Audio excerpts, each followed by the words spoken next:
Hey y'all, welcome back to my channel. My name is Annalisa and this is Homemade Sunshine. So I have a book review for you guys. These are all the books I've read in the past 2 months of November and December.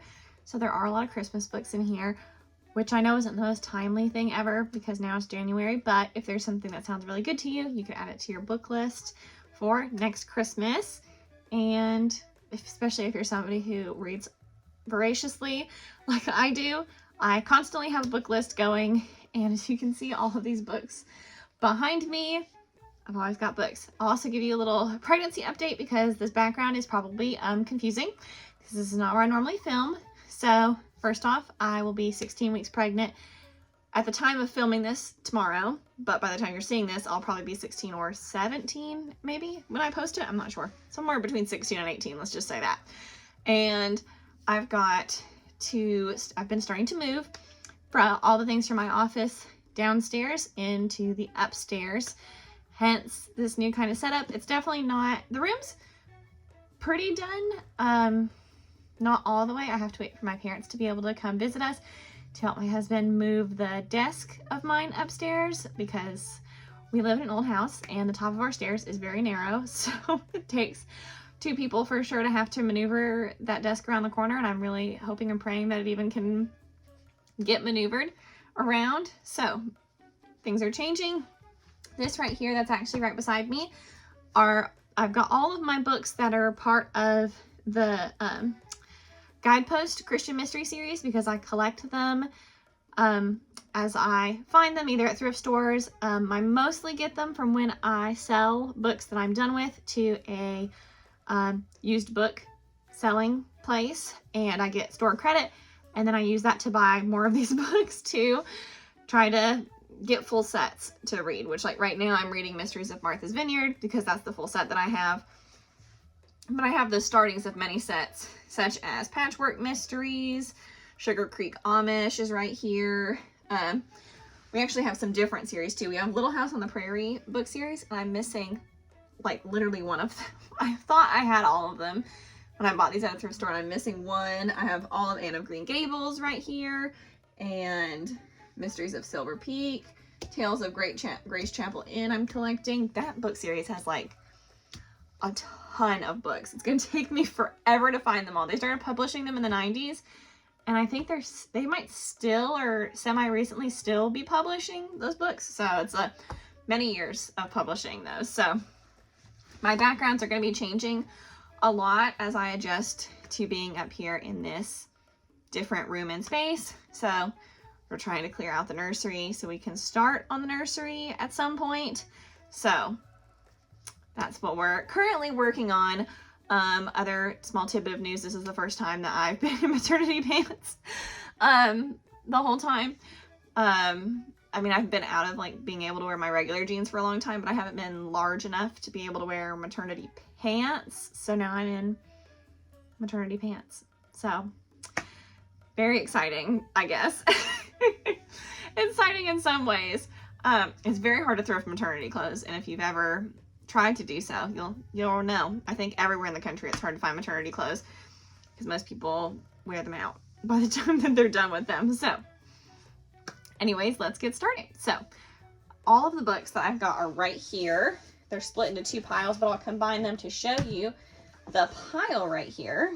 Oh, every time this is hard for me to lift. Whoa, there they all are. Ah, I knew one was gonna fall. I knew one thing was going to fall, but I read how many books this past 2 months?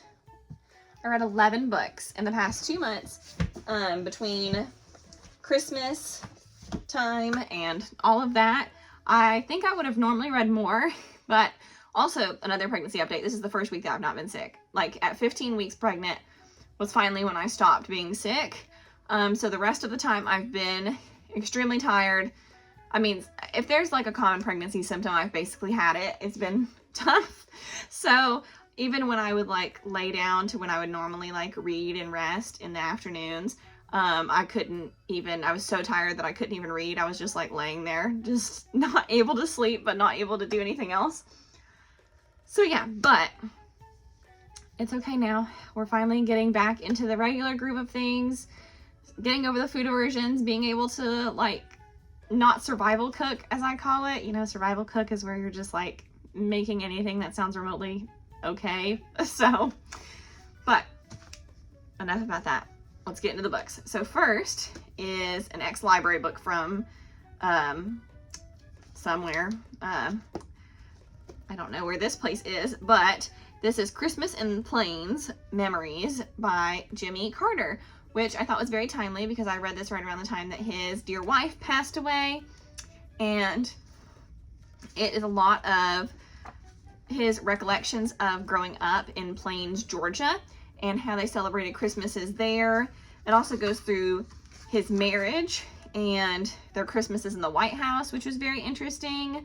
But I loved his recollections of Christmas in Plains, Georgia the most. I really enjoyed that section. And it's just a beautiful testimony of, you know, his and his wife's life. But irregardless of where you fall politically, I think this is a wonderful book. I loved hearing about their marriage. I loved hearing about their years in the White House. And there were times when I started to tear up, but my favorite was absolutely him growing up and his Christmases with his family as a young boy. So it's a sweet little book. It's very short. Only, I mean, the pages are pretty small in and of themselves as well. And how many pages is it? I think it's only about like 150 maybe. Yes, 155. So it's a very easy short book for the holiday season. And I like a short book in the holidays. Next is Dorothea Benton Frank, The Christmas Pearl. I started it and I really didn't care for it at first. I really wasn't sure if I was going to like it.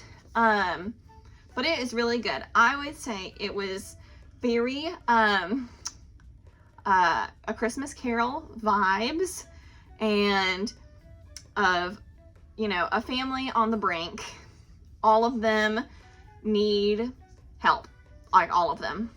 They're just all in shambles, and the main character is the much older matriarch of the family who, you know, I forget how old she is in the book, but maybe like 90 something. Like she knows her earthly time is coming to an end, and she's worried about leaving them all behind, and they need a Christmas miracle to save a lot of them, because there's greed, there's infidelity, there's, I mean, just a laundry list. I mean, I just am trying to think of all of it. Is this bad talking, bad attitudes from children? I mean, all of it. That's a lot of things. So at times it almost was like kind of painful to read. You're like, oh, because it's just so much. But in the end, I did think it was an absolutely beautiful story, and how, you know, any of us can be redeemed. So if you like A Christmas Carol vibes, this might be a good book for you. Okay, next is Joyride. I loved this. This is by Melody Carlson, which I like the vast majority of her books. I read one book from her that I didn't care for, but if it's published by Guideposts, at this point I can pretty much recommend it. There was one that she had published not through Guideposts that brought up some subject matter that I refuse to read, and so it's, for me, whenever I get to that point in a book, I just hard stop, I get rid of it. But any of the Guidepost books, they don't have anything to, I don't want to say racy, but there's just certain topics, and y'all know, everybody has certain topics that they don't want to read about, and these books won't have it. So Joyride, basically a short summation, two women, both with experiencing major life changes, drive cross country in a decorated RV to spread Christmas cheer. And that's the very vague description I'm going to give you. It's wonderful. This is a short book too. It's about 160 pages. Loved it. I mean, this was probably one of my favorite Christmas books of the year. This or the next Melody Carlson book I'm going to recommend. I would highly, highly recommend that. I think those would even be great. These two would be great gift books, like, together. But the next book is The Christmas Angel Project, also by Melody Carlson. I do not recommend this if somebody in your home has recently passed away. I'm going to say that. If you've just gone through a season where somebody that you dearly love has passed, don't read it. It's a great book, but if that is fresh for you, I would just skip this. Because in the first few pages, a major character does pass away. Not in like anything gruesome or anything, but just does pass away.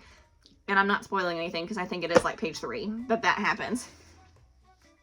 But it's all of her friends are trying to, her book club girls are trying to take advice that she has given them, apply it to their own lives, and trying to become angels like they believe she was. So that's why it's called the Christmas Angel Project. And it's how helping others also like saves themselves in a lot of ways. Not that these people are like terrible people, but a lot of them are holding on to things really tightly that they do need to, you know, let go of to God and try to move on and live the lives that Christ wants them to live the lives that God wants them to live, and not, you know, be burdened by things of their past. So both of these books are really good. This one I recommend for anyone. This is the one that I just give the caveat of if you've had a recent passing in your family, like your mom or your sister or something, I wouldn't read that one. Next is a Debbie May Comer book. This book is Merry and Bright, which I know Debbie May Comer is a prolific author, and I've never read any of her books though. So this book's about 220 something pages, and we're going through 2 different people. It flips perspective back and forth of a man and a woman. They're both trying to find someone, sort of. They both end up on a dating site because everybody else says that they need to find someone. And it's just the different twists and turns of fate that bring this romance book to a head. It is a clean romance. There is nothing dirty or sinful or anything else like that about this. So this is a clean Christian romance read. If you are just looking for something a little romantic for the holiday season, it's a good read. And even though you might be able to be like, oh, okay, well, yeah, I know some people don't like romance books because it seems pretty predictable, but this one, I mean, most romance books end the same way, that, you know, 2 people fall in love and get together. But this one, I wasn't sure how they were gonna get there. It felt like I was like, are they not gonna make it, like, the entire time? So really great book, sweet little love book. Next is Jennifer Shiverini, Christmas Bells. I normally love Jennifer Shiverini. I've read a lot of her Elm Creek Quilters books, which are right here beside me. And this book, I wouldn't read it again, to be honest. It's not bad, but it's not great either. So it's wrapped around, historically, the poem, that's the word I'm looking for, the poem that is based on the poem that is the basis for, I think it's like I Heard the Bells on Christmas Day, that song. But it goes back and forth between the man that, I think his name is Henry Wadsworth. What is his name? Henry Wadsworth Longfellow. It goes back and forth to the time before, like, what leads him to writing that poem, and then to a modern day time also in Massachusetts. And the modern day, it's like you're basically taking people from this one snapshot in time of a choir rehearsal in a Catholic church, and you're going through all these different people's perspectives of what's going on in their lives. And then each chapter you go back to the Wadsworth Longfellow family. And I'm just gonna be honest, I got bored at times. I didn't like that we only focused on each modern character for like one chapter. So like I would want to know more about this one person, and then we would like completely skip them until the end of the book. So that part I didn't really care for. It does have a good ending, happy ending, all of that, but I was just kind of like, not my favorite. Next was Come Let Us Adore Him, Selected Scriptures with Christmas Reflections by Thomas Kincaid. And I love Thomas Kincaid. This is a beautiful book, beautiful gift book. It's nice to get to hear more about his childhood and his childhood Christmases. It's also, and it's all intermixed with, the birth of Christ. There's poetry and Christmas songs throughout, as well as his beautiful paintings. And in addition to that, verses of scripture. So it's just gorgeous. I mean, don't you just want to live in a Thomas Kincaid painting, honestly? And it is just stunning, visually stunning. And this is short as well. This one's, I think, only like 100, yeah, about a little over 100 pages. So very quick read, very sweet, good tea time devotional book. Okay, now we're going on to the last 4 books that were not Christmas. So, woohoo to that. So, let's talk about this Mac Daddy book. The Elm Creek Quilters album. I reviewed the first 2 books in this album in the last video that I did. And then the 3rd book I read in November. So, the 3rd book is the Master Quilter. So, it's an album as it's just 3 separate books that she's published, all published into one gigantic volume. But it was cheaper for me to get them this way, so I just purchased them this way. I don't normally like reading books this large, to be honest.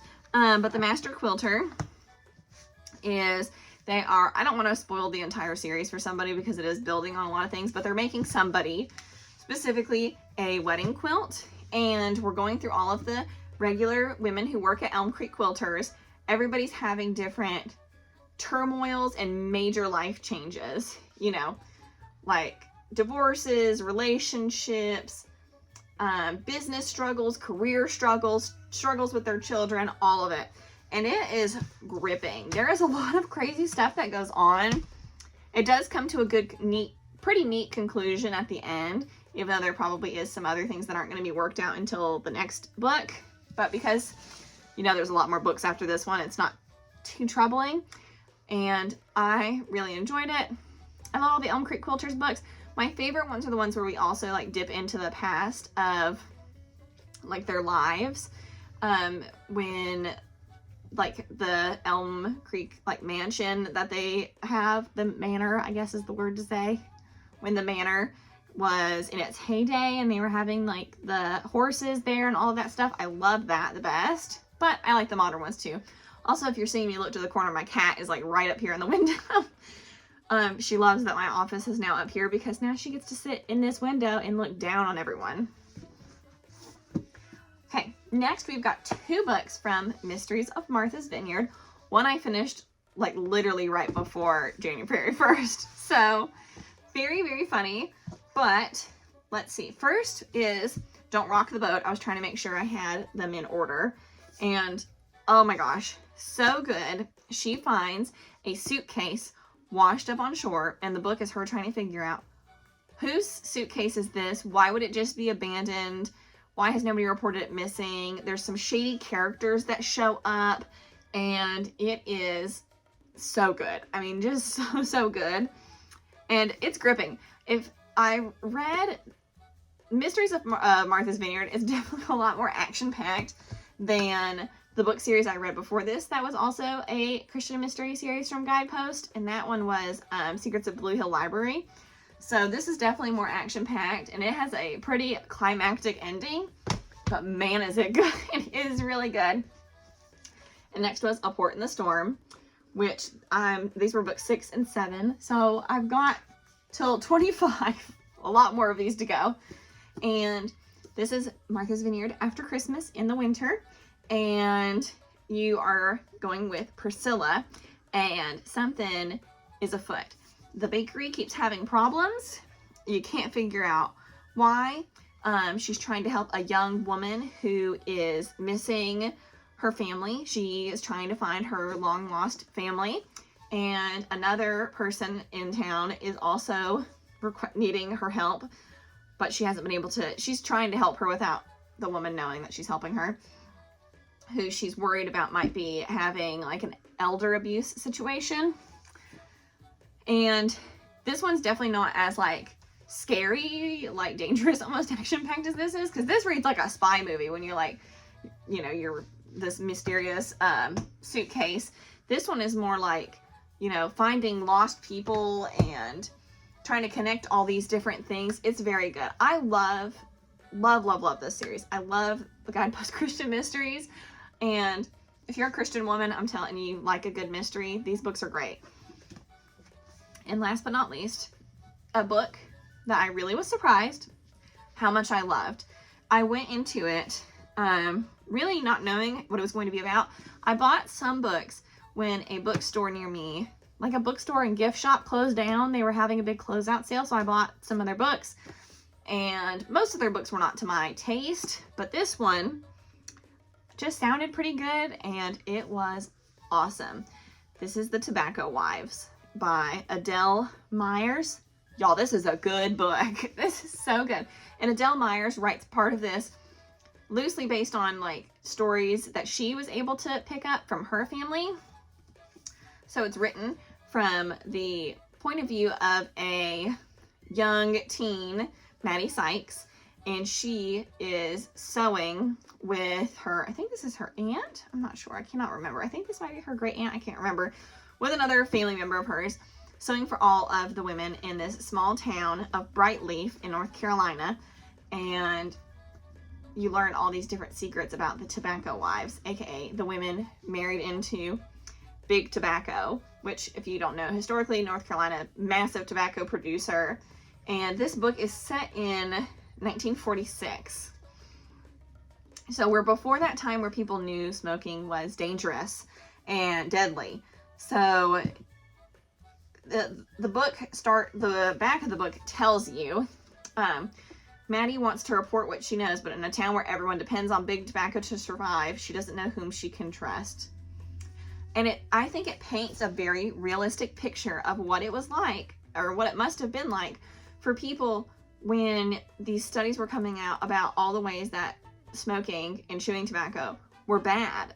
Oh, hey kitty cat. What's up, Beanie? Here she is. All the ways that is bad. Because, I mean, entire towns, like the fictional one that this is set in, I mean, everybody works for or works around the tobacco company. They work in the fields, they work in the factory, even if you work in the schools and things, like you're teaching the children of these people that are out there. If you work in the hospital, you're treating the people who are also here and around.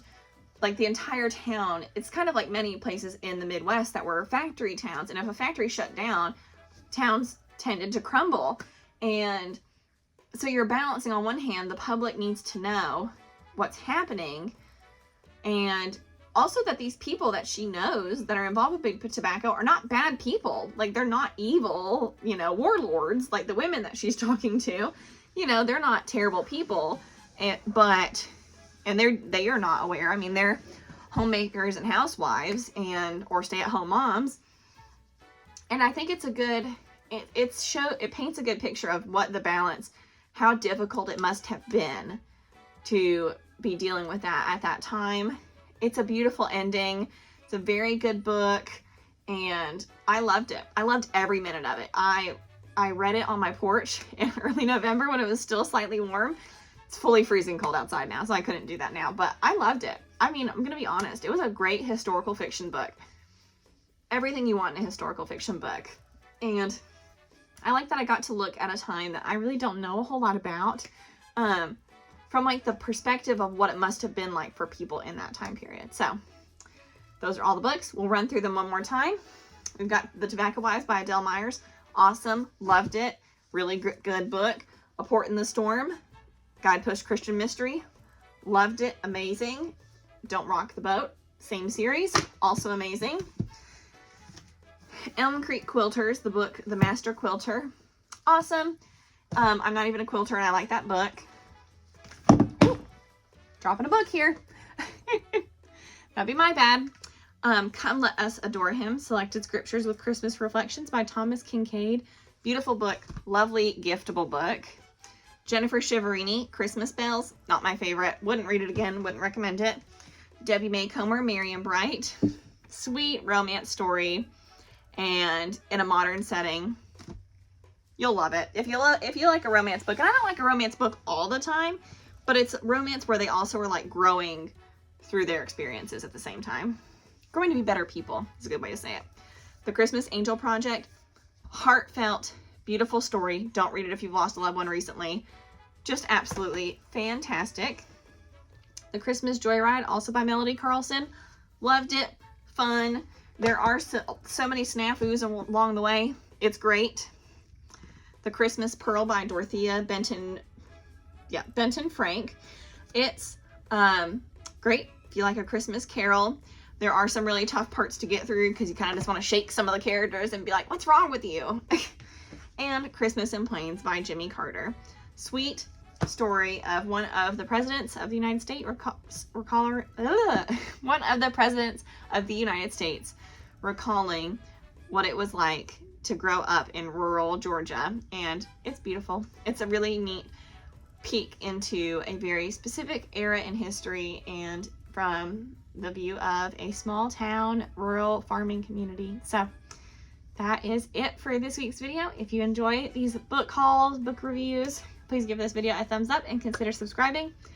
I do these videos, honestly, they're probably my least popular video, but I still do them anyways because I like doing them. So if you enjoy them, give me a thumbs up because that really helps with, you know, the YouTube algorithm and all that stuff. But I will see you guys next time. Bye.